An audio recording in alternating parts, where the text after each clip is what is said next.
Kristi Dosh, our absolute favorite. How's it going? It's going good. How are you? Good. Normally we like wait 2 months before we bring you back on, but we couldn't go longer than I think 10 days Oh, before there's we just too much going on these days. And it's like I think yeah. I'm caught up and then I'm working on an NIL book right now. Anybody that follows me on Twitter has seen me talking about it. And I'll go into these like 3 hour writing sessions where I'm not checking email, I'm not looking at Twitter, and I swear I come back after 3 hours and something has happened. Like this morning, I updated all my legal cases against the NCAA and like pending, and I like hit publish on it, and it was all updated, and I went on Twitter 20 minutes later and there was a new case, and I was like, come on. Yeah. Well, why don't we just start there? What's going on in the world of lawsuits and cases with the NCAA? And obviously and everyone for joining. Excited to have you guys back. The intention of this was to dive a little bit deeper into the House settlement, kind of coming out of the long form release that we saw since the last time we spoke with Kristi. But yeah, as always, we'll probably take a couple of laps around the track and hit a couple of different topics while we're at it. I do have to ask. I think I see Sunny in the Yes, background. you can Is see, this let's back see, by Sunny popular is here. demand? There she is, right there in the bottom corner. There's no storm today. So for those who met Sunny last time when she was in my lap during a storm, I checked the radar and we should be good. Yeah, perfect. Sunny was by far and away the most popular part of our webinar. In fact, I think we might be starting our own kind of sub series with just Sunny. No, Um, I got more emails about her than I got about the house oh, settlement. same. Yeah. Um, but hey, why don't we jump in just because you brought it up? The cases that are going on right now. Obviously, we'll get to the house settlement here in a moment, but there's been a lot of noise continuing to kind of fly around. What I would say is probably the house settlement is the sun. There's a lot of things orbiting around it. um, what are some of the more interesting cases that you're seeing kind of coming about, and are there any that have interesting implications for what people are going to be trying to head into the rev sharing and kind of post house settlement world with? Yeah, two of the new ones I added to our tracker on Business to College Sports today is one that involves Ivy League athletes. They are going after just the Ivy League, not the NCAA, over restrictions on compensation because they don't get athletic scholarships or any other kind of compensation. So their suit revolves around that. They have also filed in opposition to the House settlement. So we can talk about that too. But there have been, I believe, three oppositions filed so far, in addition to where we saw Houston Christian try to come into the case.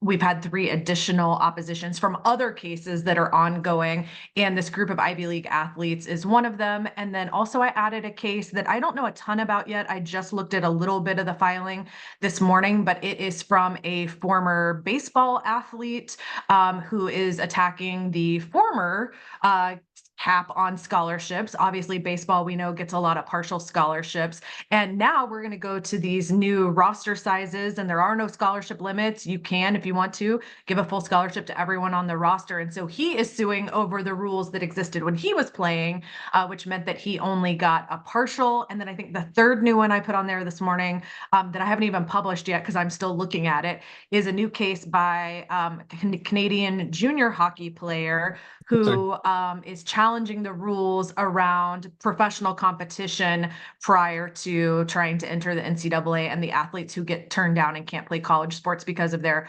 professional experience. So, the NCAA sort of has it coming at them from every which direction. I think when I updated that spreadsheet this morning and updated the tracker, I believe I had 15 or 16 total cases on there right now.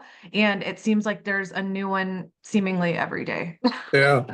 How do these affect the house settlement case? Like, are these just going to get kind of washed away with when that ultimately gets kind of buttoned up, or is this just a never-ending cycle for the NCAA to constantly have to fight, or the Ivy League for that matter, whoever else is Yeah.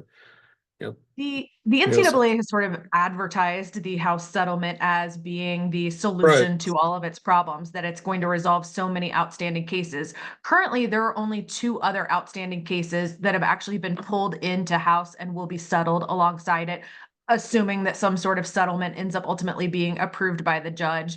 Just as a reminder for anybody who's on that isn't following this super closely and doesn't know this already, the parties have agreed to a settlement. They've put that in a long form, which is nearly 200 pages. They have filed that with the judge, but she has to take opposition to that. She has to decide whether it looks like it was a fair resolution of the case. She has to approve that settlement. There's still plenty of time and opportunity for her to force changes to that settlement. So everything we talk about with regards to what the numbers look like, that could still change. It's just what we know based on the settlement now. So that would settle two other current cases. There are many, many other cases out Mhm. there that it will not settle that are on similar issues, and even some that are on tangential issues, like the Canadian junior hockey issue, which is obviously really different than what we're talking about in House. And so it solves three cases. It does not solve the dozen or so other cases that are out there. And now I believe the House settlement is actually sort of inspiring new cases. Like I think Yeah. this baseball athlete who filed, I think he was a TCU baseball athlete, who's attacking the fact that he only received a partial scholarship. That isn't going to be a problem going forward, because now schools can decide to give full scholarships to everybody. But I think the discussion of it in house probably inspired that case to come forward in the first place. Sure. So I think, it's like whack-a-mole. Every time the NCAA thinks that it's sort of, whacked one of those moles, two more pop up. And I don't know where that ends. I don't know how you stop that at this point. It does feel like it's just a never-ending loop of, hey, we're going to do everything we can to solve everything at the same time, and then all of the same problems come back in just different forms and fashions. On the long form settlement, like I assume that you've at least read some or most of it, if not all of I've it. read all of it. Yeah, great. Yeah, you and four other people. Light reading. Um, was there anything that was in there that caught your eye or was particularly interesting as you were kind of making your way through it? Yeah, there's a number of things, and one of them that got debated sort of back and forth, and now I think I have finally heard a real answer to it, was a section that talked about rules the NCAA could pass. And so it said may. It didn't say it had to happen. And so when people initially started talking about that section, I was one of the ones going, wait a second, it just says they may have those rules. And one of those was a rule that seems to target 501c3 collectives. And obviously, Thomas, you and I have worked a lot with collectives over the last few years and used Sure. to host calls for collectives. And many of those collectives were 501c3s. And, I believe that there are 501c3 collectives out there that are doing great work for charities. Sure. I believe student athletes want to do work on behalf of charities. I think they serve a purpose. But this particular part of the settlement sounds like it's targeted because it talks about NIL deals having to be for-profit business purposes, that athletes have to be promoting something that is for profit. I forget, I've got the wording on the website, but it obviously targeted 501c3 collectives. Well, I heard the plaintiff's attorney on a podcast maybe a week or so ago, and he basically said the NCAA will be passing that rule. So it's not a may. It Sure. sounds like that rule is coming. So I had sort of told 501c3 collectives, don't freak out yet, because we don't even know if this will become a rule. Now I'm a little more worried that it is coming. And we know that 501c3s have already had some attacks from the IRS, and we've seen some pushback, and even some ones that have now been denied their 501c3 status. But I also know 4 or 5 that have had their nonprofit status approved, even since the IRS letter that went out last year about nonprofits. So I do think sort of the fate of the 501c3 collective hangs in the balance, and it doesn't look great at this point. And what is the rule exactly that 501c3 collective should be aware of? Okay, so I pulled this up on my computer in case we were going to talk about anything specific here. So that part of it talked about, let me scroll down here. Um, Let's see. Potential new. Okay, here we go. There was one that says that boosters individually or collectively can't do NIL deals unless the payment is for, quote, a valid business purpose related to the promotion or endorsement of goods or services provided to the general public for profit. And then it talks about how it also has to be at rates comparable to what a non-athlete similarly situated would receive, which is a whole second problem we can talk about in a Sure. minute, because I think that idea has some of its own problems. But I do think that if this rule is passed, it is aimed to get rid of the 501c3 collectives, which Yeah. there aren't that many. A lot of them went Right. away already. Many of them are just a division of a larger for-profit collective, but I know that there are still some And out it, there that yeah, have and I been would doing say, good work. Mhm. yeah, and I would say largely as the lines start to blur, and a lot of this stuff starts going back towards the departments. I think you're seeing that the departments themselves are raising the funds through their kind of 501c3 foundations Right. or organizations, and then trying to find ways to pass that to the third party agencies, collectives, whatever you want to call them. The one that I thought that was also kind of aimed towards these third party entities was around the clearinghouse. Maybe not the clearinghouse and the disclosure side, but the review process clearinghouse, where any deal above $600 has to be approved by this third party entity that I assume will come from the NCAA at some point, to ultimately determine whether or not there is a legitimate NIL activity going in. And if there's not, then it will be denied, and that will kind of either have to fall within the rev sharing cap or basically be non-existent. Like on those types of scenarios and situations, like, do you have any insight into what is this third party going to look like? What is this process going to look like? Because some of these things happen over the course of hours, if not days, and to wait a month and a half for something to turn around. Like, any insight into what's going on there, or Yeah. are you kind of like the rest of us and waiting No, to I see what talked to happens? I talked to a few people off the record who I can't quote, but the gist of it that I got is you can go ahead and sign the deal and move forward with doing the deal. You're not going to have to wait for this clearinghouse to say, yes, okay, this deal works, go ahead. That would Got be it. a disaster because, like you Yeah, said, a lot yeah, of times these things happen quickly. And a lot of times you need to capitalize quickly because of something. And right. so that is not going to be the case. More that they're going to sort of review after the fact. There's actually a section in the settlement that talks about potentially one way this could be handled would be that if they say you do the deal, it's been 2 months, 3 months, whatever, this group has finally got around to reviewing it, they have flagged it for some reason, and they start an inquiry. None of us know exactly what that's going to look like, but some sort of inquiry begins, and it appears perhaps that something happened that isn't allowed by the rules, that potentially the athlete or the school would be penalized for. It actually talks in the settlement about sort of allowing the athlete to essentially give the money back and escape getting in Hmm. trouble. I forget exactly how Interesting. that's worded, but it essentially says that. So I don't think they know. I think they'll do an RFP and they will open up, much like they did for that idea of a third party administrator, which was something they talked about leading up to July of Sure. 2021. And they had even narrowed down to 3 finalists for that third party administrator who was going to serve a somewhat similar role to what we're talking about here. So they may go right back to those companies. They may reopen the RFP. I would imagine they'll probably reopen it and do it all over again because I know some of the people that were involved with those groups and they're not even involved with them anymore.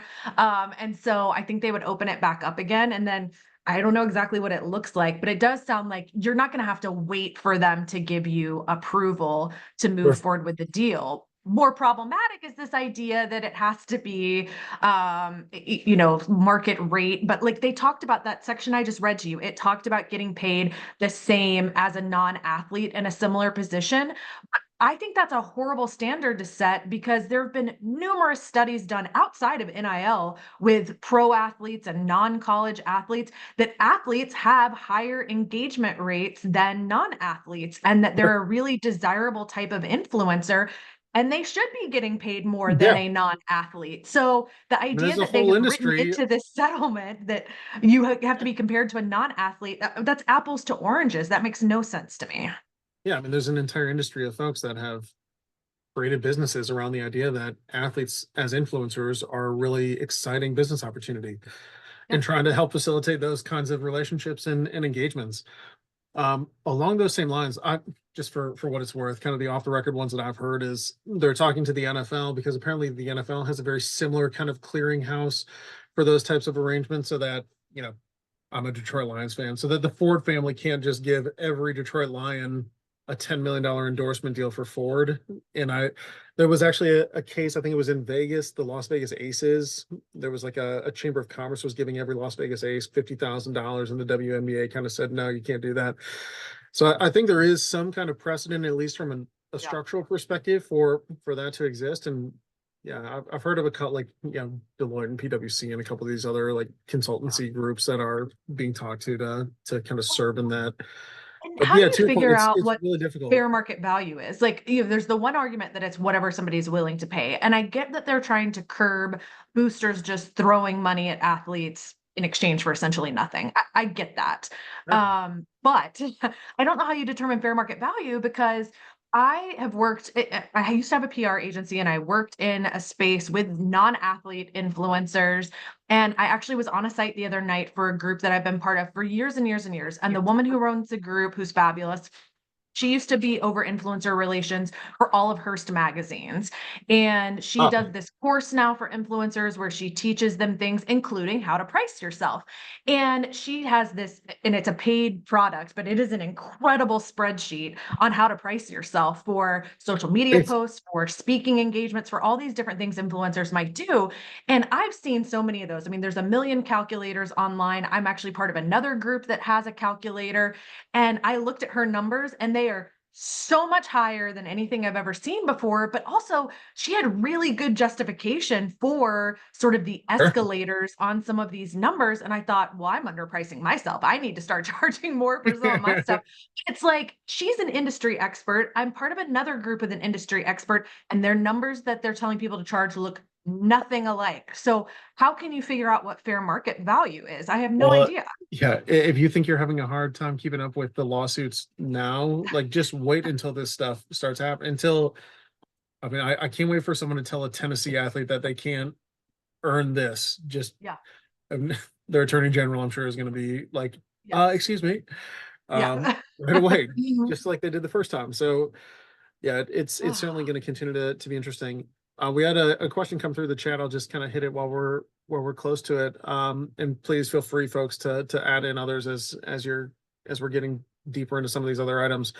Um, the 20 million, 22, 25, whatever it's going to end up being. How do you see that aligning with Title IX? And have you heard of schools intending on allocating a higher percentage of that to football, men's basketball versus women's basketball, and in the longer tail beyond that? yeah, ongoing debate. In fact, I was just reading this morning, I think it was Nebraska's AD was saying that, they didn't really know what the Title IX implications were going to end up being. He was talking about having meetings with coaches to, determine what kind of revenue sharing offers they're going to be making to athletes, because athletes being recruited right now are already asking about it and departments don't have answers because they haven't figured it out because the settlement's not even final. We don't even know what the number is going to be. Right. And so he was talking about meeting with coaches and these new decisions that are going to have to be made about what different like positions, on the team might be worth, even though this is supposed to be about NIL value. And somebody asked him, I think, about Title IX, and he said, well, it's going to end up in the courts. And I think that's the answer. Like every school is going to make their own decisions about how they approach this relative to Title IX. And I know because I'm looking at the list of people who are here, I see at least two Title IX attorneys who are here. So hopefully I won't embarrass myself and say anything wrong, but I've talked to probably a dozen and asked them about this. And no two answers have been the same from all the people that I've talked to, except to say that Title IX applies. I haven't talked to a single one of them who says it doesn't.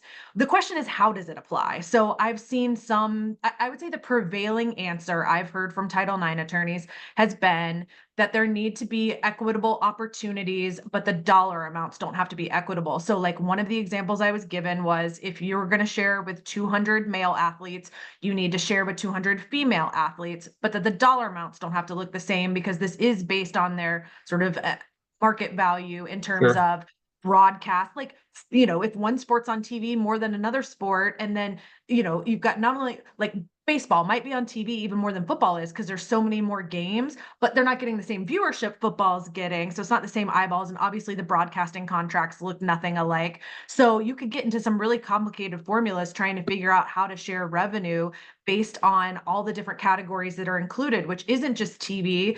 It's also seat licenses and sponsorships, all sorts of categories that were included in the revenue share. So to try to like figure that out, I think is going to be a complicated formula for anybody that attempts to do this. But a lot of the reports coming out is that the vast majority, I've seen 75, 80% going to football and men's basketball. And I'm not saying you can't do that, but I think you're going to have to essentially be able to show your math and justify how you came up with that number, and not just that you feel like it, but you looked at broadcasting contracts and the sponsorships. Like, you pulled real numbers and tried to come up with a formula that you can go in front of a judge and defend.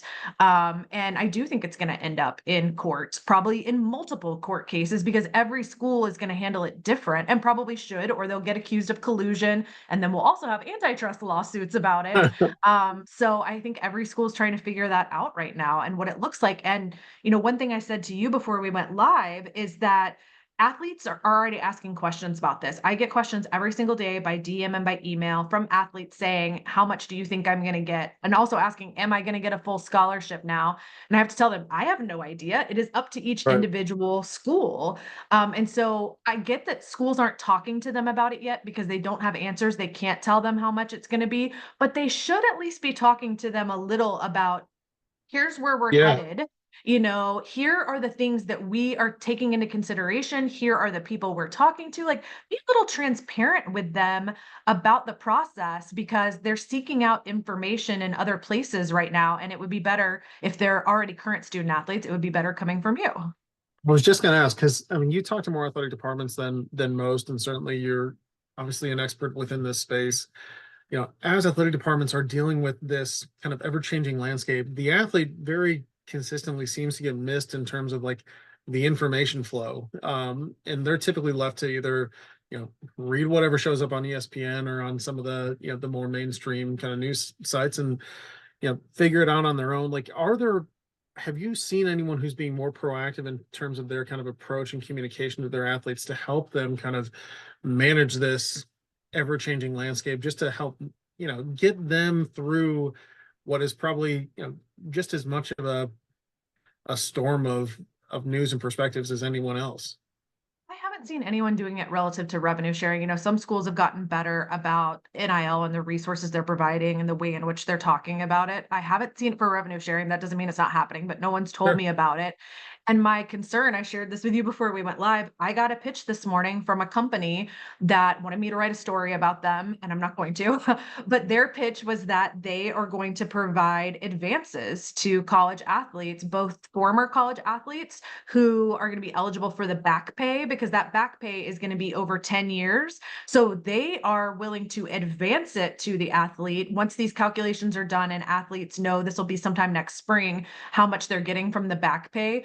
This company will advance them the whole thing in a lump sum and obviously take out a chunk of a fee for them, and then they will collect over the 10 years. But they're also offering advances, or planning to offer advances, to athletes for revenue sharing. And we've seen a little bit of this with NIL already. We've seen some companies that offered advances. Jervon Dexter has a lawsuit going right now, former Gator, now in the NFL. I was just looking at this last night because I'm writing an NIL book, and I'm talking about that he did a deal with this group who gave him an advance on his NIL, and they get a percentage of his earnings on into his professional career. And there are going to be more and more of those types of companies popping up. So if those of you who do work on a campus, if you aren't talking to your athletes already about this stuff, and you're trying to wait until next year when you know what the numbers are going to be, and you don't want to talk to them until you have all the answers, they're already getting contacted right now, and there are already companies forming and trying to get press and putting the word out there that they're going to offer these advances. So if you haven't educated your athletes on some of the downsides to taking those advances and how to evaluate those opportunities, it's going to be too late by the time you talk to them next summer. So my new soapbox is going to be trying to get schools to talk to athletes about it now and tell them what you can. Just be transparent with what you know right now. Makes a ton of sense. And yeah, it feels to me like there is an opportunity on the athlete side to try to find some ways to communicate with them to help them understand kind of this ever-changing world. And to your point, they're going to be hit by a number of different folks that are selling or sharing a number of different things, whether it's agents or advancement groups, or, hey, we're going to recreate your brand for, like, and it's going to be because there's a huge pot of money at the end of this. Yeah. And this is going to be my next question for you. Like, typically we're all kind of talking about this time next year as being when we think this big kind of shift in the world is going to happen. From your perspective, in terms of the timing of this all, is that seem realistic that, hey, we'll be able to get through kind of, the judge will stamp this, folks will be able to start operationalizing it, and kind of this time next year, we're going to be in a true rev share world? Yeah, the attorneys on both sides seem to think that the settlement will get approved as is or with minor changes, and that March, April of next year, the judge will approve the settlement. The settlement even talks about the initial sums for the back pay being due in May. They left wiggle room so that if the settlement gets approved later than expected, that date moves back a little bit. But the date that's currently in the agreement is that it will be paid into escrow May 15th. So then I would imagine the distributions would happen sometime over the summer for that first year of the 10 years of back pay that they're going to do. And then everyone I know is planning for and operating as if revenue sharing is going to exist for the 2025-2026 school year. And that's complicated by so many things. But I know that it's especially hard for coaches right now because they're recruiting those athletes that will be incoming. I mean, forget about your athletes that are already on campus that you got to figure out. You've got athletes who right now are having to make decisions about where they're going to go. And they don't have a full picture of what their compensation package is going to look like because we also know that some schools are planning to make adjustments to other things like Alston payments and to scholarships. And so when Right. you talk about the financial picture as a whole, they're not able to give great details right now. I think they're having to tell people sort of like worst case scenario, like, or this is the minimum we're going to give you. Maybe it'll be more next Yeah. year, but this is what we can tell you right now. Or they're making best guesses. And I know a lot of coaches that I've talked to feel like, like I said, administration isn't talking to the athletes. A lot of coaches are complaining that administration is not talking to them. They're the ones out on the recruiting trail having to have these conversations, and they don't have the answers for athletes. Yeah, I mean, I can tell you we're on at least a half a dozen campuses over the past couple of weeks that are their sole focus is figuring out how to hand that baton off between the collective and agency and some whatever the next phase is to this thing of how they're going to prepare for the rev sharing switch. Which leads me to my next one. We've been talking to a lot of collectives, agencies, third party administrators, whatever you want to call them. It still feels like a lot of folks out there on the university department side are a bit concerned about being the payers of record for these funds, for the rev share dollars, and looking for third parties to help facilitate that. Just can you help me understand how, like, the way that the settlement is written, does the school have to directly be the payer, or can the school cut a $22 million check and hand it to someone else for them to do the payments on their behalf? Like that's a question, quite honestly, that I'm like generally curious about because from campus to campus, the answer is completely different. And, some folks are dead set on, hey, we're going to run it through our agency or collective. They take off the Title IX and the 501(c)(3) and the FOIA and the employment risk off of our plate. Others are like, hey, you know, these are rev share dollars that have to come from the revenue generator, us, to the athletes. How have you like thought about that, or are you hearing or trying to help folks understand what is within bounds and what's within play here? Yeah, so obviously I am an attorney, but I've also talked to lots of other attorneys about this because I don't think I have all the answers either. Yeah. And I think we all are sort of in agreement that Title IX is going to apply no matter what because the money's already Yeah. in the athletic department. Even if the athletic department takes it and sends it to the agency, it was athletic department funds, and Title IX is going to apply to that. Now, I still know athletic departments who, even if they've wrapped their heads around that and they agree that that's true, they still want someone else managing it because they don't Sure. have the staff bandwidth to handle this. Because Sure. I think it was interesting when I was at NACDA convention in June and we were all talking about this.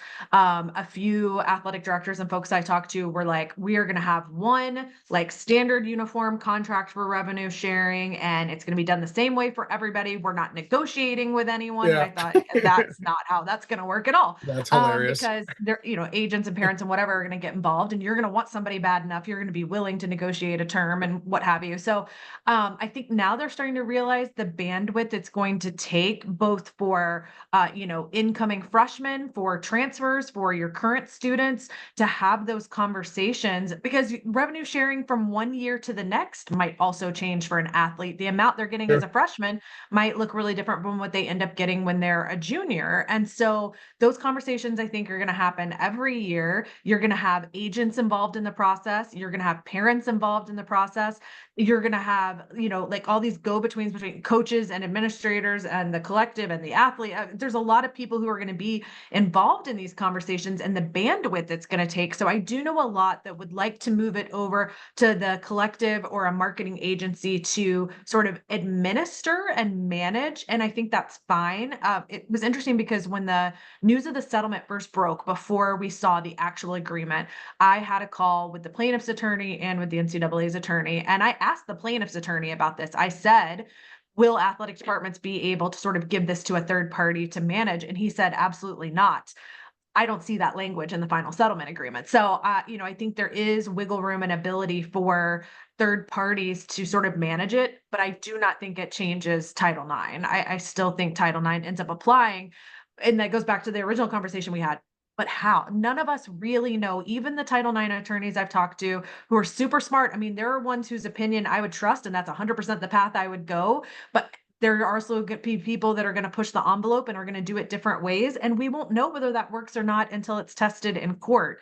And one person's going to push, one school's going to push the envelope, and then somebody else is going to be willing to push it. And somebody else is then going to take it one step further because they're all so In competitive this and they all want to industry? get the best recruits. I mean, Yeah. it's just what's going to happen. Title IX attorneys are probably happy because I think their future is secure for probably decades Yeah. now. Yeah, no kidding. If not already, they're certainly going to be a little bit busier in a couple of months here. Yeah, along those same lines, operationalizing this stuff, dealing with agents, negotiations, contracts, tasks. To that tasks one, is that something that is going to be a part of this? Are athletes going to have to do something for this money, or is it just, hey, because you're putting on the jersey and you're showing up on the field, like that is enough of a prerequisite to receive these rev share dollars? Well, they don't have to put any additional parameters around it, but Okay, almost everyone I've talked to has said that they're going to put some parameters around sure. it. Some of them have had some more interesting ideas and things that I think are more likely to be challenged than others. But there've been some really basic ones around, additional social media posts. There's always been this idea of allowing athletes to act as ambassadors of the Sure. athletic department or of the university, whether that is a football player helping sell tickets for women's basketball, or it's a gymnast helping, do commercials and ads for the university. I mean, universities for a long time now have been using other influencers on campus to do Yeah, of course. campaigns.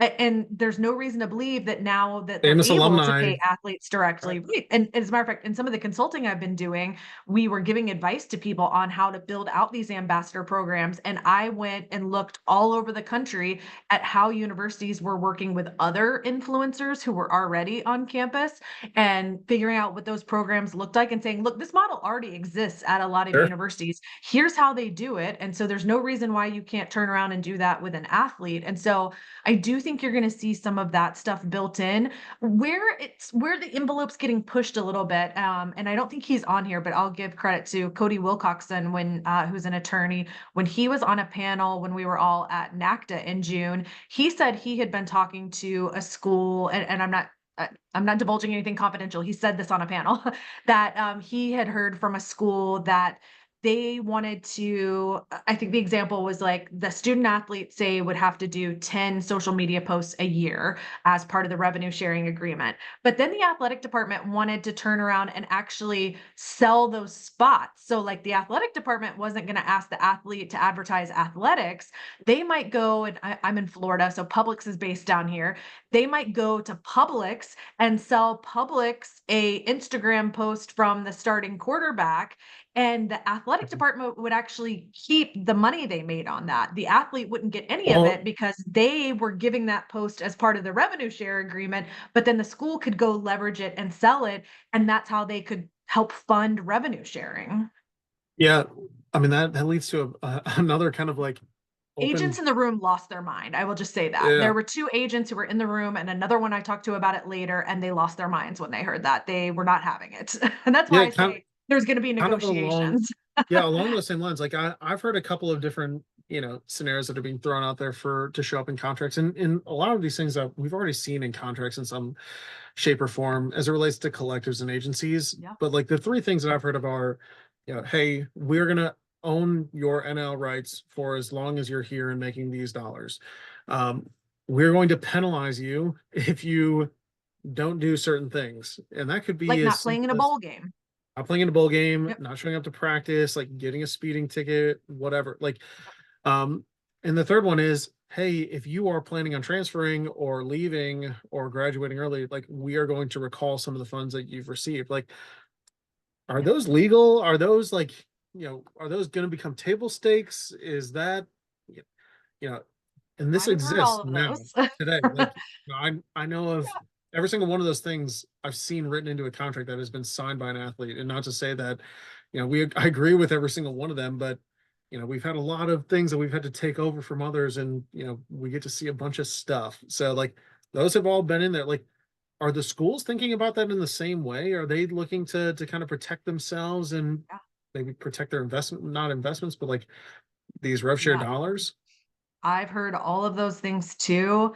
Nothing is on its face illegal to me, but I can see where attorneys are going to come in and try and attack some of those things. I Sure. also think that it is going to make it easier for the lawyers who are involved in the employment cases to make arguments with revenue sharing in general, but especially when we start putting all these parameters around it. I mean, a lot of the things I've heard thrown around are not things that are uncommon in an employment contract in another sector.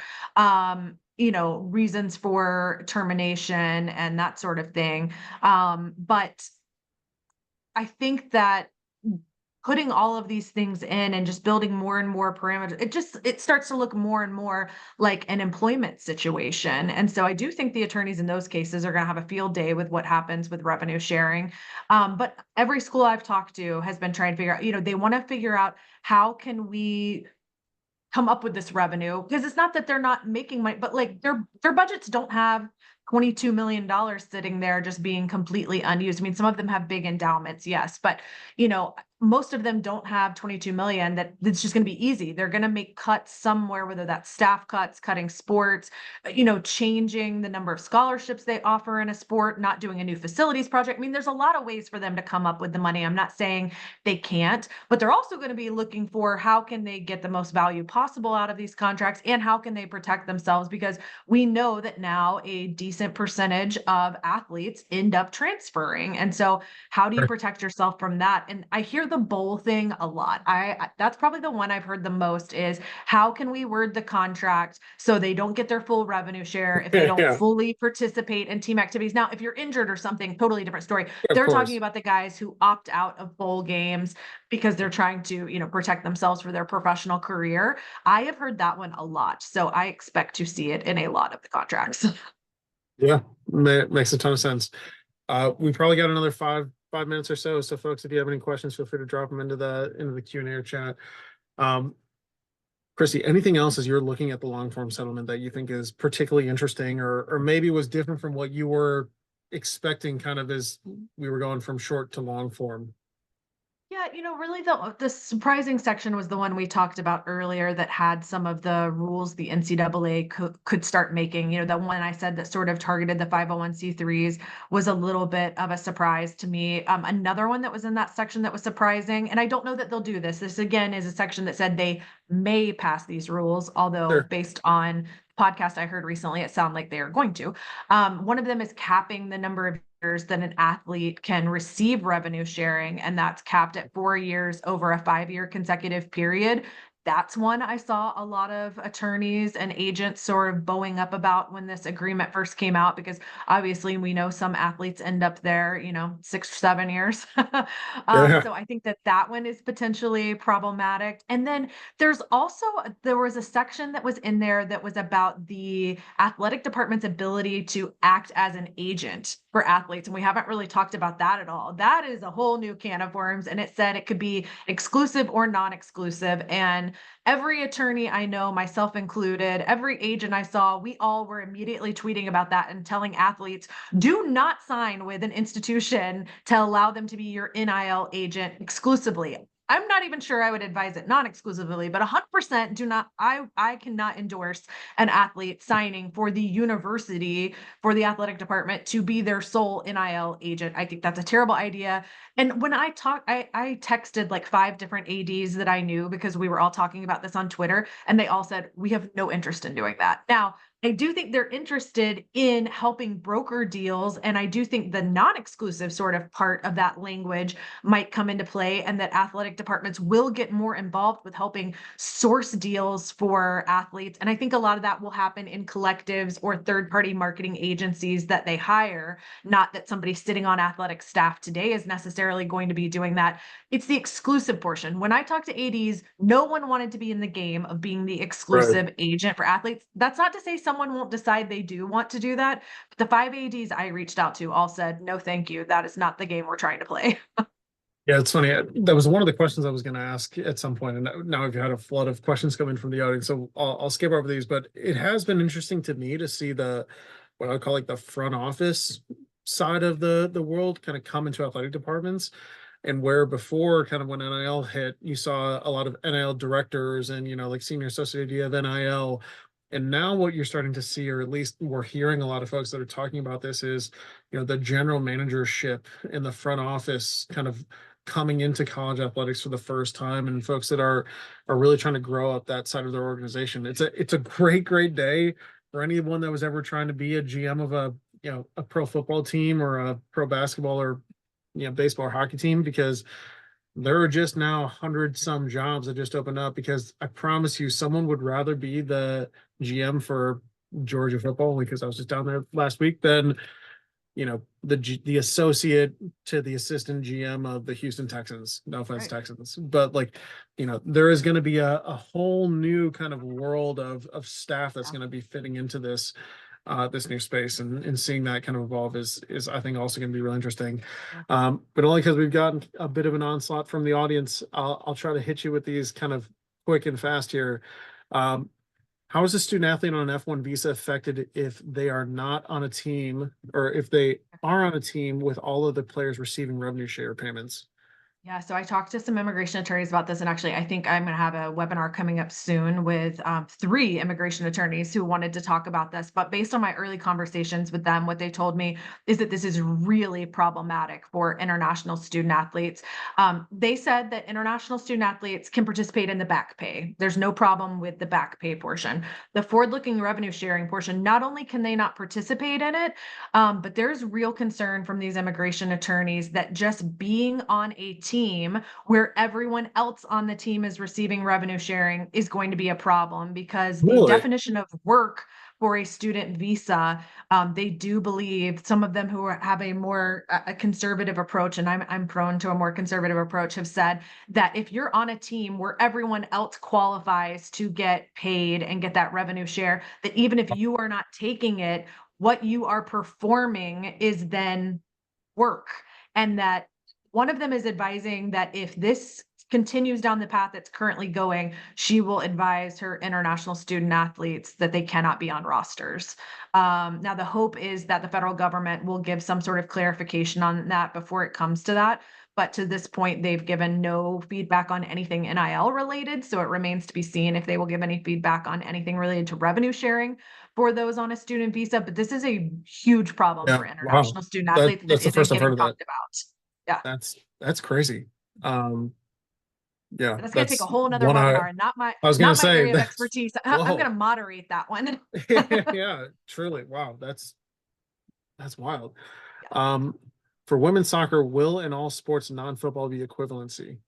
Yeah, so we're doing away with the whole equivalency thing now. For going forward, now they're all sports are allowed to fully fund scholarships to the new cap. So every sport except women's basketball, which is a whole nother story, every other sport got a new roster cap.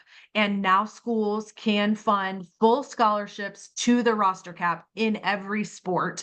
That doesn't mean they will do that. And that's actually a big thing I'm hearing from current student athletes. I have gotten dozens of emails from current student athletes and DMs saying, I'm a women's soccer player at XYZ University. This means I'm going to get a full scholarship next year, right? And it's like, I hate to break your heart, but no, it does not mean that. It's gonna be different at every school. So some will see their scholarships increase, but many will not because again, that's one more expense for athletic departments when they're trying to figure out how to do revenue sharing. So we're gonna see some shifts in what scholarship schools offer, but I don't think it's gonna be an enormous shift. I think baseball will be the biggest recipient of it, and obviously Title IX is gonna apply. So we're going to see some changes on both sides, but I don't think that athletes should expect that they're going to fully fund full scholarships in every sport. I don't think that's going to happen.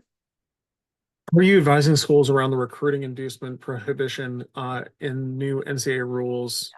And apparently there's an injunction that the NCAA still wants to regulate.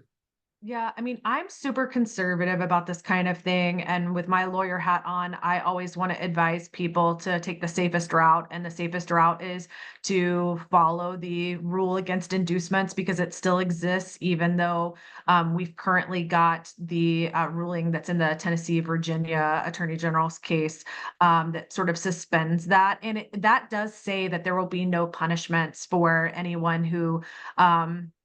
Doesn't abide by the rule during this period that we have the preliminary injunction in that case. So, I mean, technically, I guess you can get away with it right now while we're in that injunction until something further is done there. It's one of those things where we know everybody is doing it. The NCAA hasn't really enforced it anywhere. We don't know if they will. And right now they're enjoined from doing it because of that Tennessee, Virginia case. So I guess the answer Sure. is sort of like you can right now, but like I wouldn't plan on it long term. What will Learfield's role be in this moving forward, and how will collectors or agencies be able to partner with Learfield for rev sharing opportunities? Additionally, does the long form talk specifically about schools individually, or will conferences be making decisions for the schools in their conference? Leave that question up, Thomas, because I've got it up on my screen. I want to make Yeah. sure I hit all the different Okay, parts of it. So got don't it. resolve it yet, or I'll forget what I Yeah. want to say. Okay, Yeah. so Learfield over the summer, they rolled out a new platform, unrelated to the house settlement, but they rolled out a new platform to try to assist national brands in putting campaigns together, particularly national brands that want to work with athletes across multiple schools. It's sort of a juiced up version of the marketplaces that we saw at the beginning of NIL to try to allow those big national partners to work across schools. Um, I got the early release about it and I was on a Zoom with them about it and got the details. But I don't know that it's really up and running because I had asked for examples of some of the early deals that were happening there, and it sounded like that information wasn't going to be available or the platform wasn't going to be fully functioning till sometime in August, which obviously we're in August now, but I haven't seen an update on that. But I do know that Learfield is trying to help national brands or even regional brands that want to work across multiple schools to make that easier than it has been so far because we haven't seen even some of those. Zips Car Wash was a Learfield partner that I wrote Yeah, about a couple of years ago who did a deal across sure. multiple schools, but we haven't seen a ton of those deals. So that platform is supposed to make that a little bit easier. That was kind of a Um, transition away from their open doors relationship into, yeah. this new kind of world that they're living in. I will tell you too, we've seen at least on some of the campuses that we're on where there's discussions around, hey, can we shift some of the distribution dollars from the institution over to NIL, and how does that ultimately transact? And, I know that they're getting more involved in those discussions as well. Well, and one thing that's going to be easier too, especially with sort of the new rules and with the house settlement and the ability of athletic departments to be involved in these deals and even to directly pay athletes, is going to be the ability to bring athletes into sponsorship deals. So if a new sponsor is coming in to work with athletics and they want to also work with five athletes, that can all be kind of done together versus previously when the athletic department would have to do the deal and then the brand would have to separately go to the athletes and their agents and cut separate NIL deals with them. I think you're going to see more integration going forward. That's kind of what I know about where Learfield's at right now. And then you asked about the long form and if it talks about schools individually or will conferences be making decisions. Um, I think that it could happen either way. I mean, under the way that the settlement is worded, conferences could make some of these decisions, and we've even seen a couple of conferences. I think I know for sure one, but I think two have said publicly that they might actually set a revenue sharing floor, like tell Yeah. their conference everybody has to do at least this much. I have not heard any setting any sort of cap. So like let's say the revenue sharing cap ends up, we think it's going to be around 22 million. a conference, I don't think you would see them come in and be like, okay, in our conference, no one's going to do more than 15 million. That would be a cap that would be challenged by antitrust law. So I don't think you're going to see anybody come forward and put any sort of cap at the conference level. I have seen discussions about some payments happening from conferences and some from schools. So, like the first time I ever talked to the plaintiff's attorney when they initially came to this settlement, he told me he had always envisioned that the broadcast portion of the revenue sharing would be made from the conference directly to the athletes. It would not go through Interesting. flow through the schools because the conferences are the ones who get paid by the NCAA or by their broadcast partners. And he thought that was a good way to get around NIL. I'm sorry, not NIL, Title IX, because Yeah. the money would never touch the school. It would be paid directly from the conference to the students. However, in my conversations with conferences, they do not seem interested in doing that. So I have not heard anyone making that sort of plan. And aside from the floor, I don't know that I've really seen conferences talk about any specific rules they were going to set around this. Now, one thing the long form did mention was that conferences may change the sports that they sponsor going forward, and that they may make some changes to sort of account for the new roster caps, and that sort of thing. So that's the only language I saw involving the conferences. So Interesting. largely, decisions are going to be made school by school and Got should it. be. Um, I've been reading conflicting information that Power Five schools or Power Four schools can opt out of rev sharing, and if they do, then they're not held to the same roster limits. Also heard the opposite. The roster limits apply to all D1. Um, Also heard they may not apply to Ivy League. Can you clarify if you know anything on the roster limit side, Kristi? So I did put this in the article I wrote, and I'm going to try to scan it and find it quick and make sure my memory isn't failing me on this. Okay, so there is no I mean, there's no formal like opting out of the revenue share. Just decide they're not going to be even Power Five schools can decide they are not going to share revenue. Now, that's probably not advisable from a legal standpoint, but there's only a cat, this 22 million or 21 million, whatever it's going to end up being. You can share up to that amount. You can also decide you're only going to share 5,000 a year. You can decide you're not going to share at all. Now, will that mean that your institution might get sued by student athletes? Sure, but schools are each individually going to be able to decide whether they want to or not. What I remember, and I'm going to try to pull it up while I'm talking, there is a portion that talks about that if you're outside of the Power Five and you decide to do revenue sharing, then all the other rules that were part of the settlement apply, because only the Power Five were part of the settlement. They were the only ones who were part of the case. And so the settlement technically only applies to them. But it basically said Interesting. that anyone in Division One can choose to do revenue sharing. But if you choose to do revenue sharing, then you're also agreeing to all these other rules. I will, do we have a chat? Interesting. I can drop yeah, I'm going to Yeah. drop the link in the chat. I have it in this article that I wrote so that you can see my more Yeah. researched And I opinion, but off the top of my head, that's what I remember. and I think that hits the last question that was on here too. So we've got just two other ones.